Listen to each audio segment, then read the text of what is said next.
What if the story you thought you knew about the Battle of Little Bighorn was only half the truth? Beyond the fierce fighting, the strategy, and the bravery, there was another battle raging, one invisible to most historians and viewers alike. This was a battle fought not just with weapons, but with exhaustion, chemicals, and substances that shaped the minds and bodies of everyone involved. From the relentless march under the scorching Montana sun to the hidden influence of alcohol, traditional medicines, and desperate coping mechanisms, the soldiers and warriors faced a complex chemical reality that altered the course of history. In this video, we peel back the layers of time to reveal the untold chemical struggle behind one of America's most legendary battles. Through gripping eyewitness accounts, you'll discover how fatigue, fear, and substances like whiskey and opium played a silent yet powerful role in shaping decisions, courage, and tragedy on that fateful ridge. This isn't just a story of guns and tactics. It's a story of human endurance, frailty, and survival against overwhelming odds. Stay with us as we uncover the hidden truths and surprising details that history books often overlook. By the end, you'll see the Battle of Little Bighorn in a whole new light, one that challenges everything you thought you knew. Prepare yourself for a journey into the chemical undercurrents of war, where every sip, every chew, and every desperate act mattered. Don't miss a moment. This is history like you've never experienced before. But before we begin, make sure to like and subscribe to our channel Forgotten History Central to help support our community. The 7th Cavalry readied itself for the campaign. The atmosphere wasn't just thick with commands and saddle leather, it was saturated with the stench of cheap whiskey. Alcohol wasn't a pastime. It was a relentless, corrosive element woven into the fabric of duty throughout the campaign. Picture the strain. Grueling marches over blistering plains, the drunkenness, the brawls, the men confined to the guardhouse, dead drunk the night before they rode out. Lieutenant Edward Matthey later recounted the challenge of finding sober men for critical tasks. Consider that, soldiers meant for history's stage, stumbling and hungover as they packed their gear. Enlisted men earned meager wages, often paid in scrip, only redeemable at the post trader, who was frequently the sole source of liquor. Sergeant John Ryan, a survivor, observed the constant gnawing fear of battle and the ever-present temptation of the bottle to dull it all. Discipline wore thin, judgment blurred. This was not an anomaly. It was the environment, Army life. What about the officers? Even the famed boy general, George Armstrong Custer, was a stark contradiction. He administered sedatives to the wounded. Long before facing cavalry charges after days of moving villages, the natural world provided chemical aids for survival. Might a warrior seeking an advantage have used them? Yet whispers persisted. Captain Frederick Benteen, Custer's fierce rival, bluntly accused him of drunkenness, stemming from an incident where Custer abandoned his post to visit Libby. Meanwhile, Custer's wife meticulously shaped his image in her memoirs, painting scenes of elegant dinners. Tobacco, sacred and ceremonial, was offered in prayer. But consider the broader pharmacopoeia.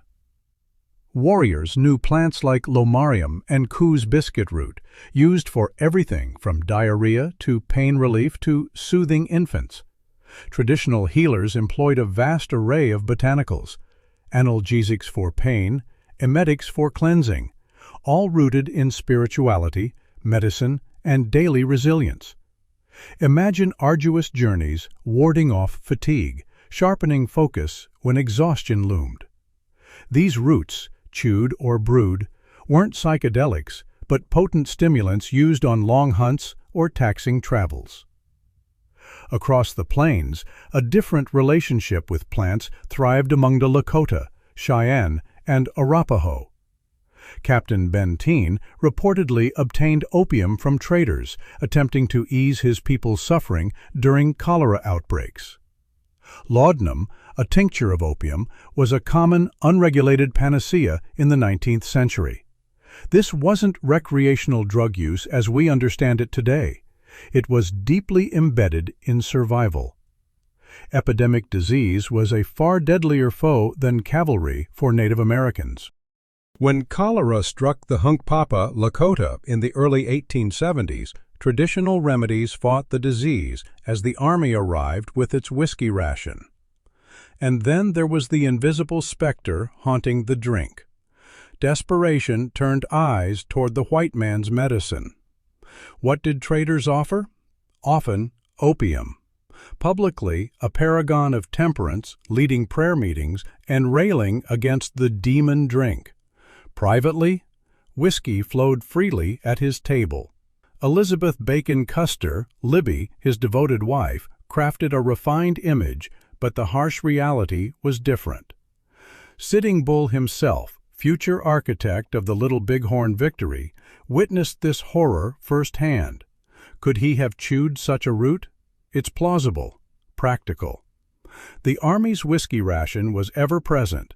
The bitter irony, the very substance offered as relief, often traveled alongside cholera outbreaks. The culture of alcohol consumption among officers, often masked by Victorian propriety, was undeniable. The pressure, ambition, and sheer terror of command made the bottle a readily available, socially ambiguous crutch.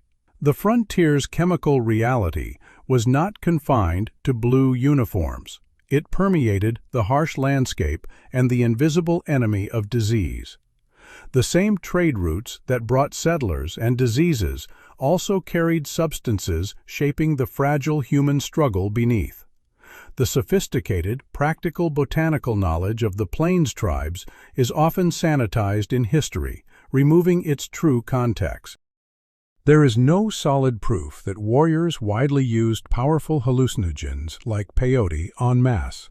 The retreat of Reno's battalion across the river reveals a breakdown in command and control, not a tale of decisive intoxication, but of relentless hardship. Attributing such a complex military disaster solely to drug use is a dangerous oversimplification.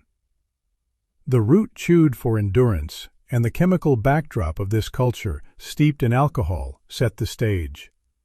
Some men may have been hungover from stolen whiskey or the trader's chronic abuse. Could dulled reactions from withdrawal or fatigue have worsened prior conditions? This unfolded amid relieving poultices applied by medicine men like the Cheyenne. Were any soldiers actively drunk during the charge? Hard evidence is scarce, but impaired judgment, influenced by alcohol's long shadow, cannot be entirely dismissed. For the Lakota and Cheyenne warriors defending their families, this was a moment of supreme clarity and righteous focus. Their attention was razor-sharp. Protect the village. So, did drugs decide the Battle of the Little Bighorn? The subtle, corrosive possibilities of indulgence are often overlooked by history. The chaotic scene was not only a clash of arms, but a collision of worlds already altered by chemical realities. On the banks of the Little Bighorn, as the 7th Cavalry neared that fatal ridge, what was the immediate chemical reality? For the soldiers, it was likely profound exhaustion and dehydration under the Montana sun, compounded by the lingering effects of John Liverpool Fremont's notorious whiskey stock, dangerously close to the Army's route.